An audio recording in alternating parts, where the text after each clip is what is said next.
One of my clients scaled from $0 to $150,000 per month. In this video, I'm going to show you how I scaled the brand from $0 to $150,000 per month with a carefully and meticulously crafted strategy, without huge budgets, without big influencers, and without any investor money backing them up. I'm going to show you the exact strategy from start to finish, but most importantly, like the thought process behind it, so that you can replicate this type of growth for your e-commerce business. So for those of you that don't know who I am, my name is Omar Eddaoudi. I'm the founder at Growth Labs, which is a growth partner firm that facilitates growth for e-commerce businesses around the world. We've been working with brands in the United States, in Canada, in the UK, in Singapore, in Europe, in every single part of the globe, and we've been successful in every single industry that we put our hands into. Now in this video, I'm going to distill the insights that I personally used to strategize the growth for this brand in a very, very competitive industry, which is fashion. I'm going to show you not only how I did it, but how you can think about growth in your business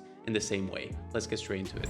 All right, welcome back on the other side. So essentially what I want to do and where I want to start this video is I want to show you the evolution of this brand from the start of the year to where we are right now, and kind of the thought process that went behind the actual creation of the strategy. So essentially here, I'm going to let's go to January, and I'm going to show you what happened. Okay, so post Black Friday, Cyber Monday / Christmas time, this brand did well. Okay, it did well, but it didn't do like crazy numbers. But essentially from where we started, which is $3,000 per month, or a bit less actually, to this number here, it's a pretty good number, right? So pretty good evolution. So what you need to think about here is that when we hit this number in January, we were like, okay, it's a very good number to be at, but we think we can improve the conversion rate, obviously, and we think we can scale this number, okay? So in February, we started deploying more ads and actually scaling a lot more aggressively on some of the campaigns that we were running. And we saw a decent evolution when it comes to conversion rate, and we saw a 20% lift when it comes to the revenue. So that's cool. And as you can see here, we were scaling the winners. So we had 12% more sessions and 16% more orders, okay? Now, coming to March, we generated 98,000. So that was a big jump. The only caveat here is I had a sit down with my team and I told them, look, I have a hypothesis that I want to test for this brand. I want to spend as much as possible on the winners and actually be a little bit more aggressive on the losers, basically, okay? Because for some reason, we had some campaigns that would perform well for 2 weeks and then it would drop for a week and then go back to decent performance, we would say. So for example, let's say it would do a 4x ROAS on a 2-week slope. It would drop to 1.5 or even lower, and it would come back to 2-ish ROAS. Well, those campaigns, we cut them, okay? And we only focused on the really good campaigns that were bringing in a lot of capital. So again, decent evolution on the conversion rate from where we were in January, 20% lift in revenues, that's cool. But then what happened is in April, we started seeing another dip. So we dipped 17% on the revenue level. That's not acceptable. So we kind of had to reassess what we were doing. What we saw is that we had a creative fatigue on an ad account level, not a campaign level, on an ad account level. We've been leveraging the same concepts for, let's call it 90 days. So the same kind of ads that were really performing for 90 days, at some point, they just don't work anymore. So April was kind of you can see here, the evolution, like that's when we, did the creative refresh, and then boom, it shot up, and then boom, it started generating some good numbers. But here we were basically doing worse than the past month. So that's why we had a 17% drop. And then in May, what happened is I had the hypothesis with my team that if we spent as much as possible to acquire traffic and to be top of mind with customers, we would be very profitable in June and July. So we were less profitable in May, but that's because we spent so much on ads. We spent around 49,000, which is not good compared to the revenue that we generated. But again, we had the hypothesis that in June, with the high season of this product, we would acquire so much traffic and we'd be so top of mind when it comes to our customers that we would compensate the poor profitability, let's call it like that, in May with what's going to happen in June. Okay, and I want you to check June for a second. So let's go to month to date. You can see here we've got a 20% decrease in sessions. Why? It's because we're actually spending less on ads, and we're seeing 51% lift in revenue without even any launch, without even any special offer, like special sales, like 50% off. None of that stuff. It's purely cold traffic with 100% with no discounts whatsoever. We have 35% lift in orders and 70% lift in conversion rate.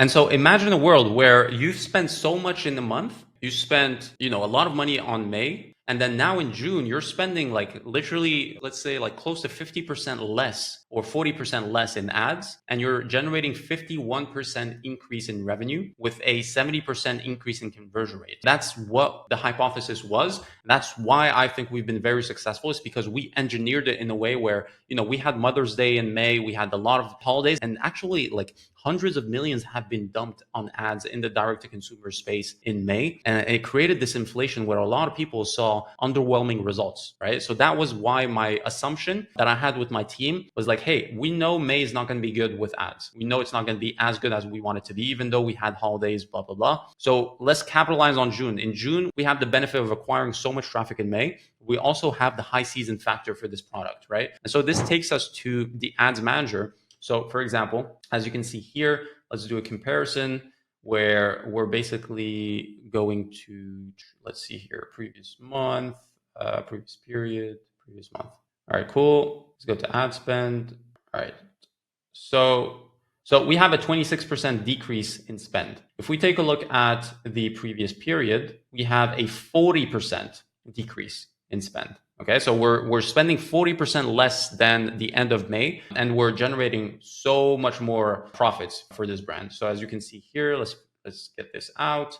Let's do a purchase ROAS difference. So with the previous period compared to month to date, we're 84% better in performance. And if we do the previous month, we are 75% better. And we're spending, like I said, let's call it between 40% to 50% less. Even the cost per purchase, you can check here, we're 44%, we decreased it by 44%. So it's actually crazy numbers. Like we've cut the fat. Let me just go here, compare, boom.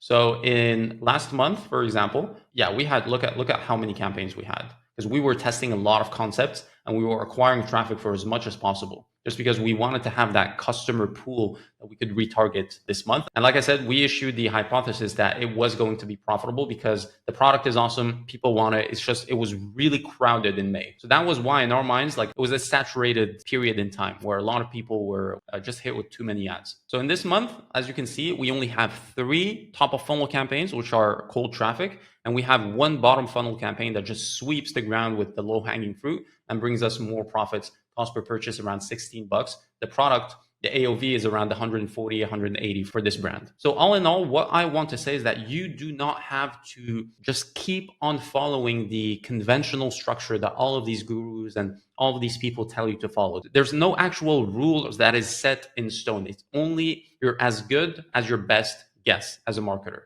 And you need to understand that to play the game at a high level. Like this brand is probably going to hit 150, 180 by the end of the month, just because we have a launch that's scheduled for the end of the month. And it's very, very, very, very, very important that you keep your power of independent thought as a marketer. Don't just copy structures that you see on YouTube videos. Like understand the thought process that goes behind them. Like we're playing the game at a high level just because we're able to formulate hypothesis and we're able to just think. Right? And we're able to spawn good results because it comes from independent thought and independent analysis. Every single brand is different. Every single brand has its challenges, and some structures will work better on some brands and work worse on other brands. As marketers, we're only as good as our best guess. It's very important that we keep our independent thought and that we keep on testing. And so for your e-commerce brand specifically, don't get married to one structure. Don't get married to one way of doing things. You need to be testing a lot of different variables, a lot of different ways of doing things, and understanding exactly what clicks for your specific ad account, your specific brand. So the plan for this brand for the upcoming 2 weeks is to capitalize on this launch campaign that we have here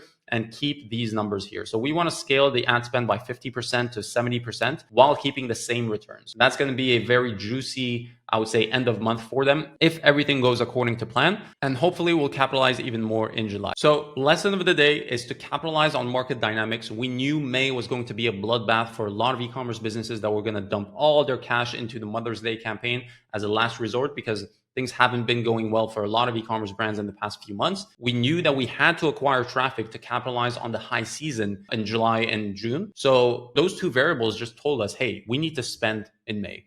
We don't care that much about profitability. We just need to spend a lot more on May, acquire as much traffic as possible, stay top of mind, and then capitalize on a lot of efficiency in May, where we cut the budget by up to 60%. We increase the efficiency by 80%, and we're just cruising right now with, low spend, relatively low spend. I think it's around 1,100. And then we're going to take that to 1,000 in the next few weeks profitably, and hopefully keep capitalizing on these results. So it doesn't really matter which ads you run. All right, ladies and gentlemen, this is the end of the video. Hopefully you got some value from this video. This was a relatively innovative way for us to show what we do. I wanted to insist on the thought process more so than the money made in this video. So I wanted to show you the exact thought process that went behind the campaign creation and the actual scaling of this account, so that you understand how to think and how to solve the Rubik's Cube of your own business. Because your business reality at the end of the day is completely different than other brands. So hopefully you got some value. Again, my name is Omar. If you're enjoying this free value and the free videos that I put up, feel free to subscribe to the channel. Leave me a comment. Let me know if this is valuable, if you want to see something else, any type of content that you'd like to see in the next few weeks. We've got some amazing content coming up. Again, if you're here for the free value, enjoy it. If you are interested in actually seeing your business grow, I want to invite you to book a call with us. It's a no commitment call. We're going to discuss the actual mechanics of your business and how to scale and break through the plateaus that you're seeing in your business. We'll actually lay down the roadmap to show you how to scale to 7 figures, even potentially multiple 8 figures in sales in the shortest amount of time while having fun with it. If you're a direct-to-consumer e-commerce business that's looking for growth, click on the link below, book a call with me, and I'll see you on the other side. Cheers.